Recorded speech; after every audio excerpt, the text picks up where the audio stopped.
Thank you. All right. I think I want to just switch things up a little bit this morning and begin with the message and then move into a meditation. So just to do things a little bit differently, right? So the opening, or the creed of the heart: our race is human, our religion is oneness, our God is love. That implies that we need to do our best to embrace and accept with non-resistance those with whom we may disagree and who may disagree with us. I mention this because I want to just sort of point something out that I find sort of fascinating. This is primarily within Christianity. I've noticed that evangelical and Pentecostal preachers have adopted many of the unity ideas. I find it sort of fascinating because historically those churches have expressed a certain amount of hostility towards unity. And of course, again, from our perspective, we don't want to particularly resist or feel resistance or strike back because of that hostility. So I guess I could say there's a kind of common ground amongst us, even if right now it may be only recognized from one side. Sometime in the early 20th century, evangelical preachers started incorporating New Thought ideas into their sermons, ideas about prosperity and healing, that sort of thing. And this has been true even among some fundamentalists, although there are others, of course, who resist those ideas. A lot of that, I think, that sort of embrace of New Thought ideas or unity ideas has happened since the 1950s, when Norman Vincent Peale preached and wrote about positive thinking. Peale was a mainstream Christian minister, but he had the integrity to acknowledge that he was a reader of and a borrower from unity literature. In fact, he acknowledged that in a talk that he gave at Unity Village. Now, unfortunately, so-called prosperity gospel, which is kind of the catchphrase or the word or for the movement, the prosperity gospel movement has presented a kind of superficial version of New Thought prosperity teachings. They've tended to emphasize that God wants people to be rich, and they've tended to emphasize accumulating wealth, and paid little or no attention to the spiritual, metaphysical, and moral components of the New Thought teaching. And this has been true not only among Christian preachers of the prosperity gospel, but even among many New Thought teachers. The emphasis has been on accumulation and not so much on the sort of larger context of the spiritual, metaphysical, and moral components. And Charles Fillmore's teachings are especially rich in those dimensions: the spiritual, the metaphysical, and the moral. Charles Fillmore set forth his prosperity teaching in the context of Jesus's teachings, as well as in the context of metaphysics and mysticism. So Charles, the unity teaching on prosperity, if you will, is as much about giving as it is about getting. And it's more about God and the spiritual dimensions of life than about accumulation of possessions. So today I'm going to focus a bit on those sort of larger contexts of the teaching in relation to some parables from Jesus. Mr. Fillmore believed that economics should have a basis in metaphysical, spiritual, and moral ideas. Economics, human economics. And the fundamental metaphysical ideas, of course, are God-mind as infinite source and substance, and the law of mind action. Those are two sort of primary ideas. And of course, the idea that this God-mind, this infinite spirit, is everywhere and in all of us. And so we have this divine dimension within us. The spiritual and moral ideas that are important in this, what we might call our prosperity teaching. The spiritual and moral ideas that are especially important are, as you recognize every week here at Unity Montreal, the unity of humanity and the practice of universal love, or the attempt, at any rate, to practice from that perspective. Unity teachings reflect the teachings of Jesus precisely because Charles and Myrtle Fillmore seriously followed Jesus as master teacher. Now, Mr. Fillmore foresaw a possible future with a completely different economic system than we're accustomed to. And he wrote this actually in his book that was titled Prosperity. He wrote, "In the coming commerce, man will not be a slave to money.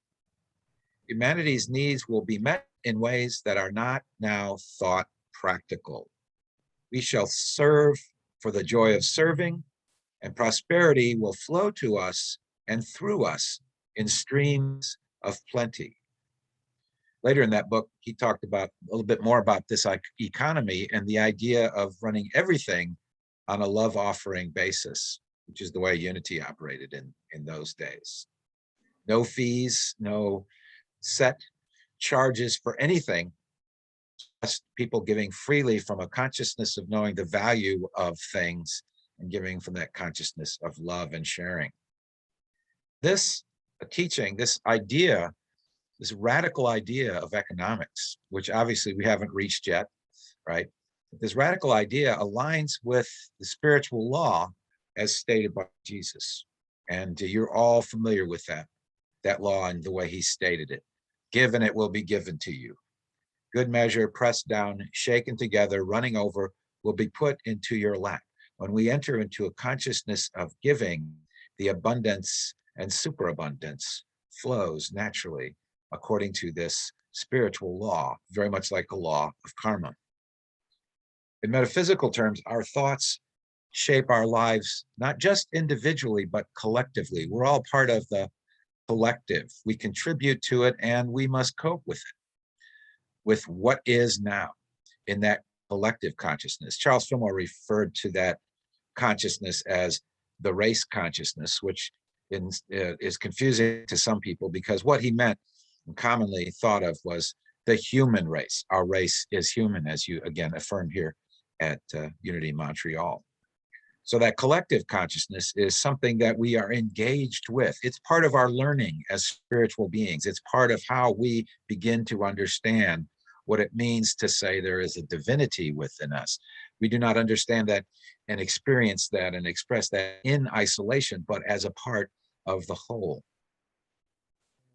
So Charles went on to write, before there's any fundamental social or economic change, humans must begin to understand that their relationship to God and to one another as common heirs to the universal resource that is sufficient for all.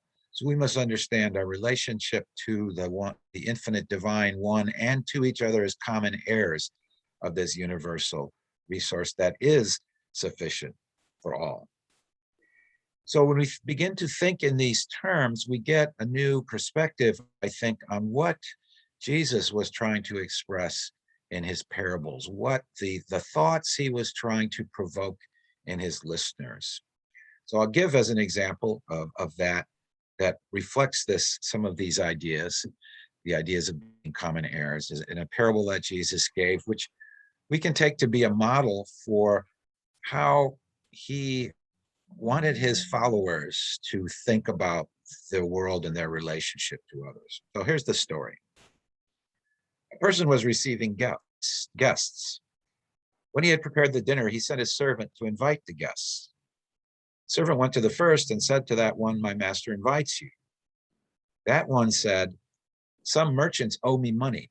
They are coming to me tonight. I have to go and give them instructions. Please excuse me from dinner." Servant went to another and said to that one, "My master has invited you." That one said to the servant, "I have bought a house and I have been called away for a day. I shall have no time." The servant went to another one and said to that one, "My master invites you." That one said to the servant, "I have bought an estate and I am going to collect the rent.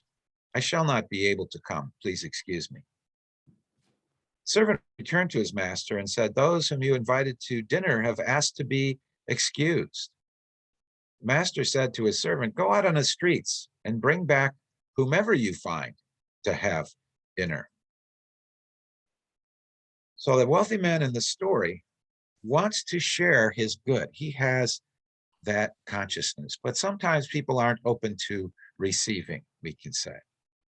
There are some who are too caught up in their own financial dealings and their own agendas to recognize the flow of prosperity, in this case represented by the generosity of the rich man.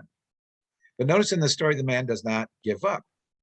He invites people off the streets without any conditions or discrimination. He doesn't place any expectations on who can come to this meal.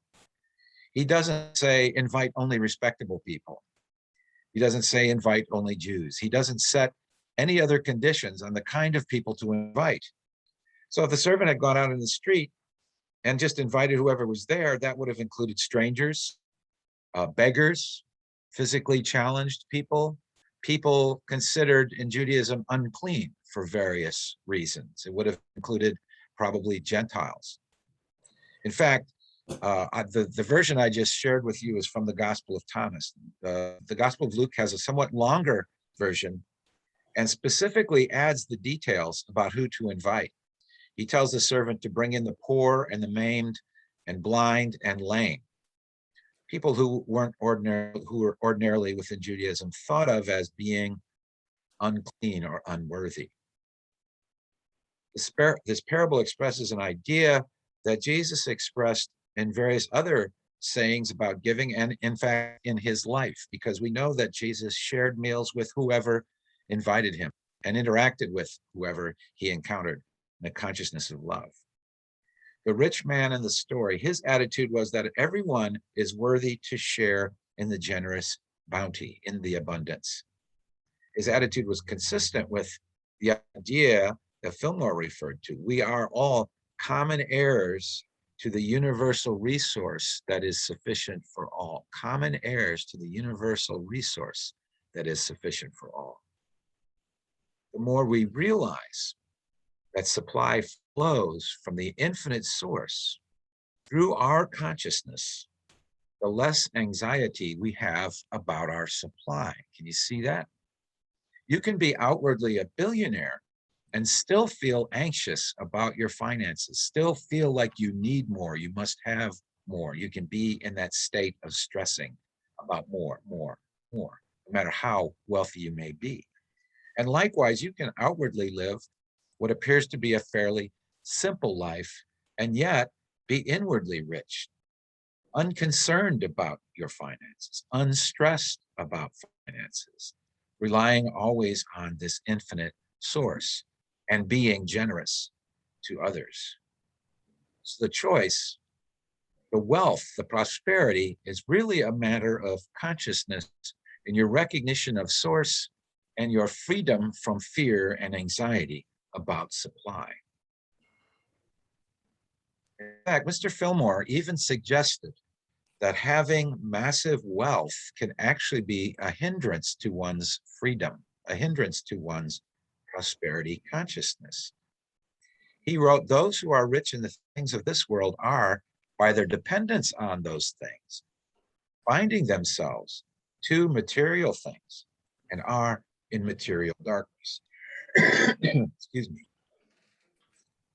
This idea of being bound by material things is not something that you hear in the standard prosperity gospel preaching. The idea that wealth, extreme wealth, can actually hinder our consciousness of supply. It can bind us to material darkness. Now, this idea, strange as it may seem to us in the context of what we usually hear, this point is actually made, I think, in another very short parable told by Jesus. And again, this version is from the Gospel of Thomas, although it appears in other Gospels, very short. Jesus said, there was a rich person who had a great deal of money. It's kind of redundant, right? A rich person had a great deal of money. He said, I shall invest my money so that I may sow, reap, plant, fill my storehouse with produce, that I may lack nothing. These were the things he was thinking in his heart. But that very night he died. I wonder if this parable is the source of the expression, you can't take it with you, and all that that implies. I'm reminded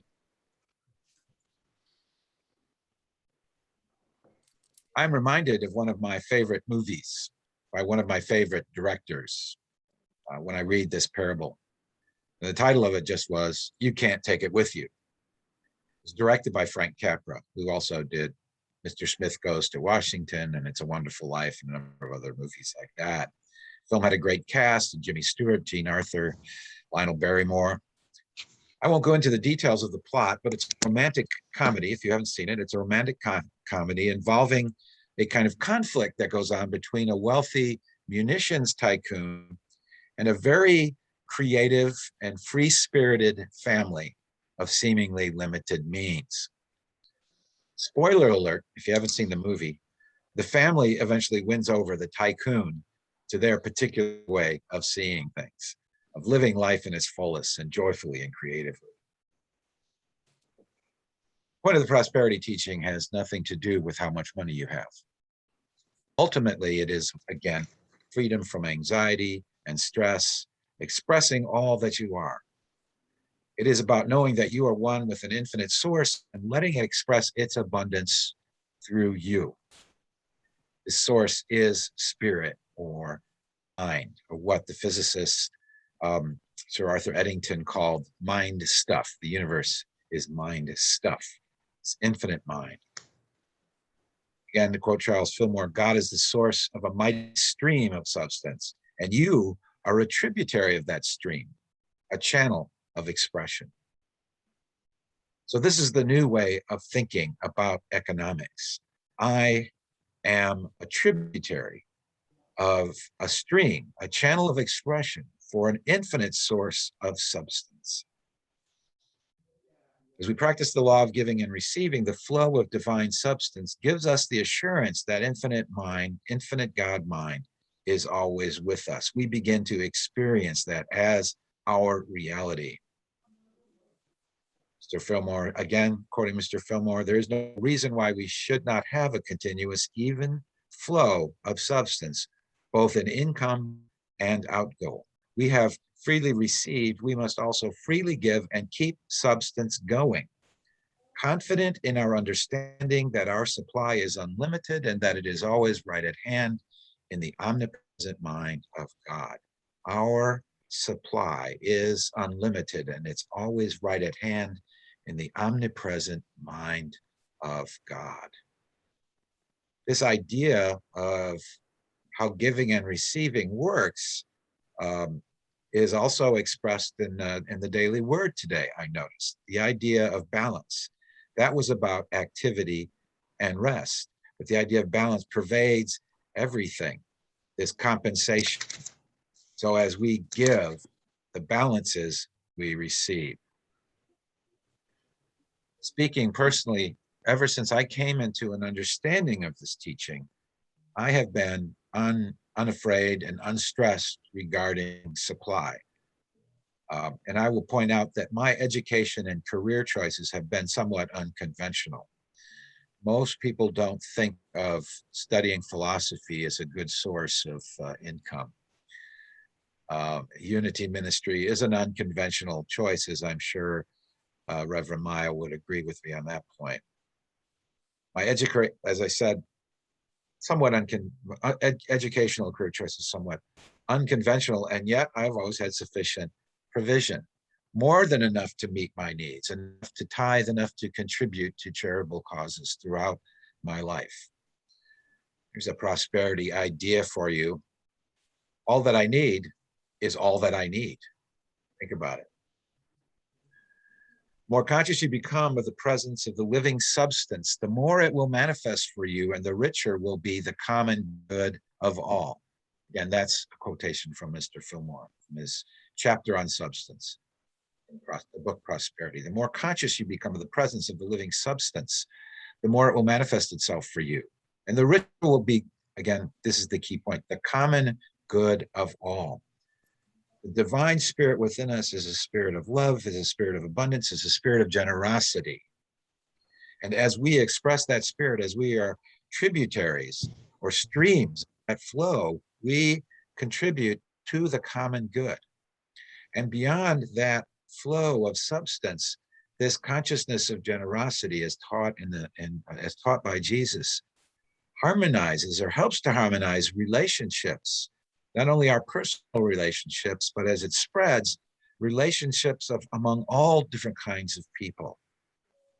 We look at the life and teachings of Jesus, we see this. We don't necessarily always think about this point. Jesus embraced diversity. And those days were pretty much like these days, where people tended to identify with groups and tended to have a certain amount of animosity towards those who were not in their groups. But Jesus didn't live that way or teach that way. Jesus spoke to and taught and blessed people who were Romans, who were Greeks, who were Judeans, who were Galileans, who were Samaritans, and others. And there were conflicts and animosity among all of those groups in that time. It's important to recognize that there was this animosity when we read the Gospels and the stories of Jesus and how he's interacting with people. These were different peoples that he taught and brought into spiritual community. The original Christian community consisted of this diversity. It's important to recognize that in those times there was animosity between the Romans and the Jews. There was animosity between Judeans and Galileans. There was a deeply entrenched historical animosity between Judeans and Samaritans. Samaria was located between Galilee and Judea. The route of travel between Galilee and Judea and other places was shortest by traveling through Samaria. Yet the Galileans and Judeans generally took a longer route to avoid traveling through Samaria. Judeans regarded Samaritans as an ignorant and superstitious mixed race. They were not regarded as true Israelites because their heritage, their ethnic heritage was not entirely Judean or Israelite. They interacted with and therefore were offspring of various races in the Mediterranean world. The Samaritans had their own Bible, which was in Aramaic rather than in Hebrew. Their Bible included the Torah, but not the writings of the prophets. They had their own temple and their own holy places. And so that was part of the animosity between Judeans and Samaritans. Now, priests and Levites that we read about in the Gospels were associated with the temple in Jerusalem. Priests, of course, were the priests. The Levites were kind of like deacons or assistants to the priests. They were part of the Sadducee sect in Judaism. And the Sadducees were especially hostile to the Samaritans because of those rival claims about what was the true temple, what were the true scriptures. So Judeans, Sadducees, Pharisees tended to avoid and even deprecate Samaritans and vice versa. So that was that deeply entrenched animosity among these people, which, as you probably have already guessed, brings us to another parable that's known as the parable of the Good Samaritan. Remember, as we hear the parable, the man that's on the road from Jerusalem to Jericho would have been a Judean. Okay? He's starting from Jerusalem. And in the story also, there's a priest and a Levite, and they also would have been Judeans. So that's the setup. That's how people were hearing this story. This is how it goes. There was a man going from Jerusalem down to Jericho when he fell into the hands of robbers. They stripped him, beat him, and went off, leaving him half dead. Now, by coincidence, a priest was going down that road. When he caught sight of him, he went out of his way to avoid him. The same way, when a Levite came to the place, he took one look at him and crossed the road to avoid him. But this Samaritan, who was traveling that way, came to where he was and was moved to pity at the sight of him. He went up to him and bandaged his wounds, pouring olive oil and wine on them. He hoisted him onto his own animal, brought him to an inn, and looked after him. The next day, he took out 2 silver coins, which he gave to the innkeeper, and said, "Look after him, and on my way back, I will reimburse you for any extra expense you have had." That's how the story ends. Now, the audience, Jesus' listeners, would have understood that the priest and the Levite avoided the man for religious reasons. They avoided him because they did not want to become ritually unclean by touching a dead body. To do so would have involved a lot of rituals and time to become clean again. Now, the story tells us the man was only half dead, but that was close enough for them. They just wanted to avoid him. Beautiful irony of this story is that the people Jesus told it to would mostly have thought of the Samaritans as bad. But now, thanks to the parable, the word Samaritan is almost always preceded by the word good. To be a good Samaritan means something to us culturally that was completely different than what it meant to the people Jesus originally told the story to. The parable challenged the social and religious assumptions of the era. It challenges the assumptions of our era. Who are the people we feel hostile towards? They are represented by the Samaritan in the story.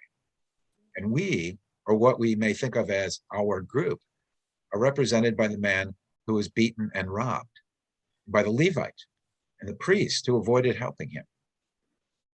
So we can choose to learn from this story. We can choose to identify with the Samaritan, to drop our prejudices, to give comfort and aid to those who need it when we have those opportunities and that capacity. We have the choice to drop our group identifications and simply relate to all others as fellow humans, as fellow children of God. So to summarize, these are some of the keys to the prosperity gospel as taught by Jesus and unity. Prosperity is not about how much you can accumulate. It's about how much you can let infinite love and substance flow through you, how conscious you are of the infinite source. It is about identifying with that infinite source, and at the same time, identifying with all humankind. The prosperity gospel, as we teach it, is about working with spiritual law, as stated by Jesus.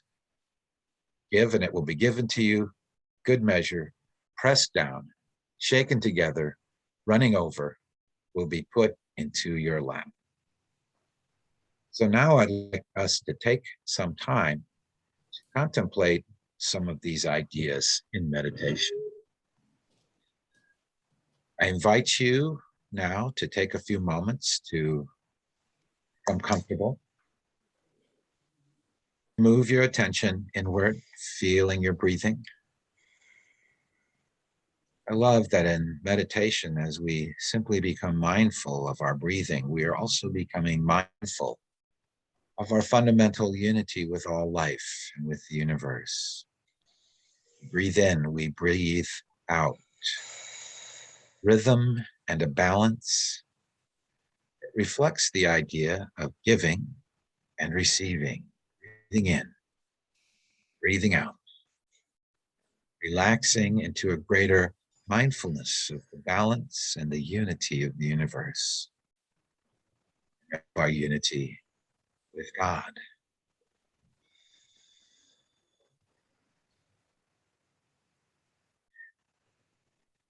As we become mindful of our breathing, we can come into the realization that our breath, our life, all that we experience is the energy and the ideas, the mind stuff of the infinite mind, the infinite source we call God. Our good, flows through us, flows to us from an infinite source we may call mind or spirit or God. We live, move, and have our being in this infinite mind. And this infinite mind lives, moves, and has being in us. There is no separation. As we come into an awareness of this infinite source, its energy, its perfect ideas,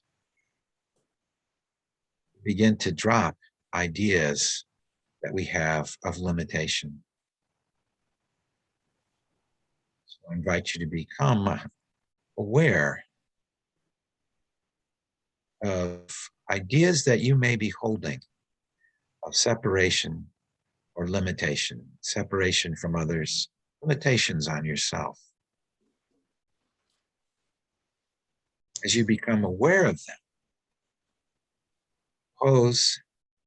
bring in that opposing truth, the truth that you are one with an infinite source. It's infinite energy, it's limitless ideas for creativity and abundance. Become aware that the very energy that flows through your body and every part of your body is divine energy. It is the energy of the infinite mind. It is the energy and life of God. Let it flow freely.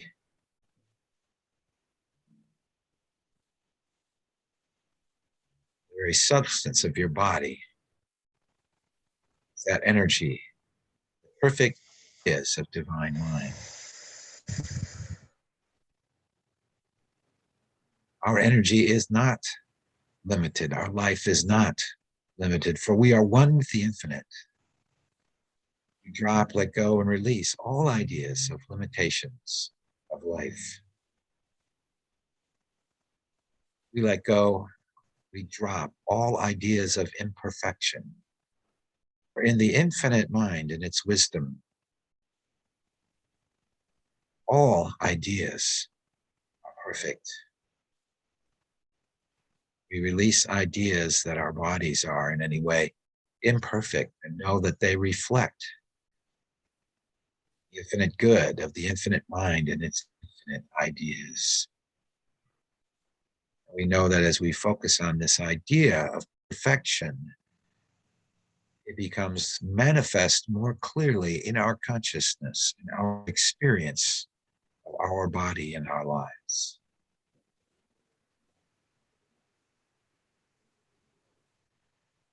Recognize that all that we need is already ours. That we need is already ours. If we are just open to it, if we can just perceive it with that inner eye, that third eye,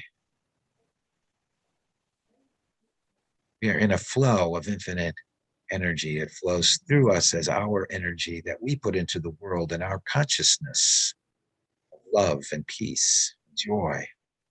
Let that flow freely through us and manifest in our world. That as we act in our world, we are acting from a place of love. And so we are serving, we are giving. Whatever we do,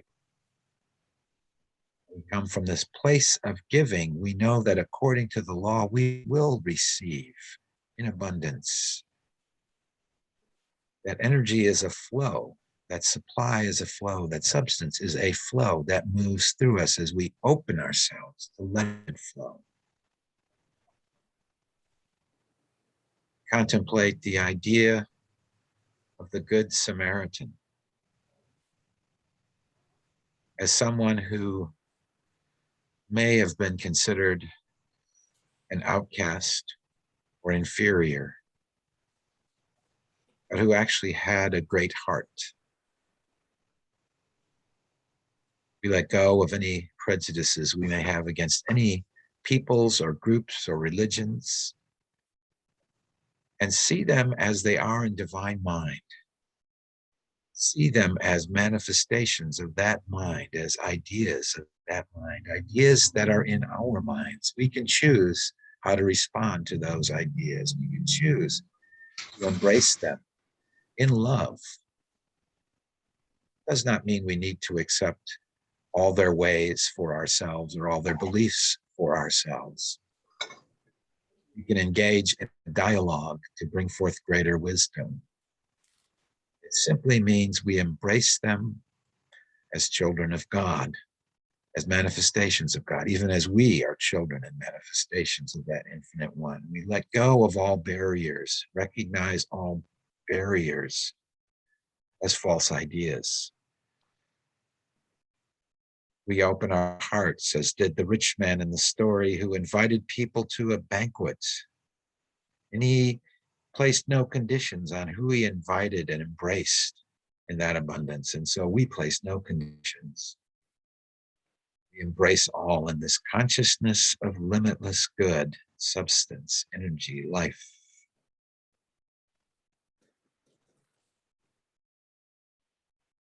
I invite you now to simply be in your consciousness of oneness and love and abundance and life. Simply be and rest in that truth and in that knowing in the silence.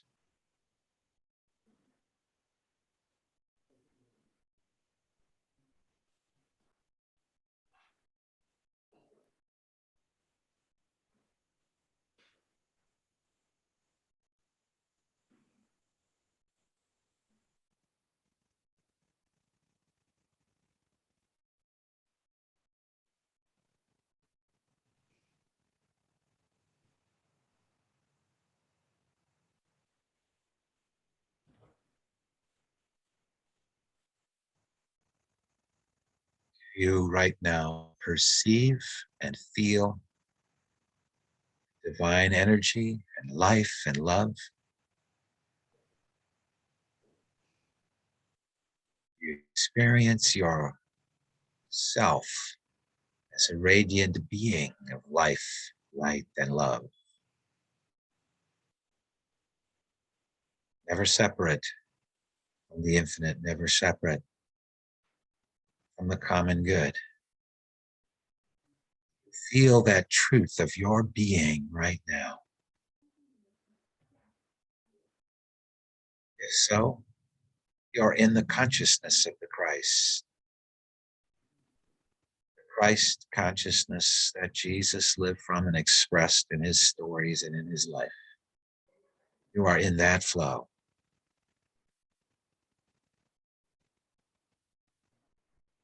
This Christ consciousness is a consciousness of reception and gratitude and joy.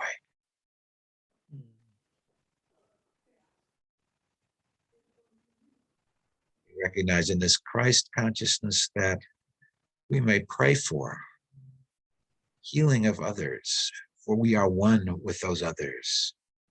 We hold them in a consciousness of love and life, light. We contribute to the flow of divine healing in their lives through that connection and through that consciousness. May pray for others in any circumstance, knowing that God is good and God's will for them is good, and God is the all-embracing, all-pervading energy, life, light, wisdom, all good. Seek to remain in this consciousness, to live in this flow. Seek to remain the Christ consciousness of gratitude, love, and joy. So when we affirm Amen, we are affirming that it is so right now, and so it is.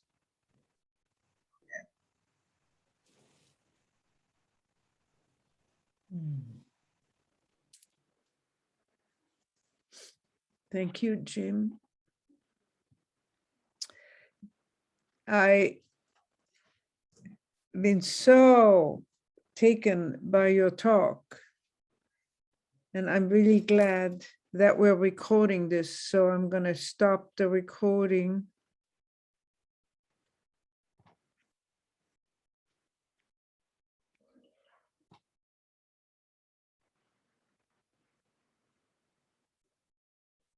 Now maybe it is already done.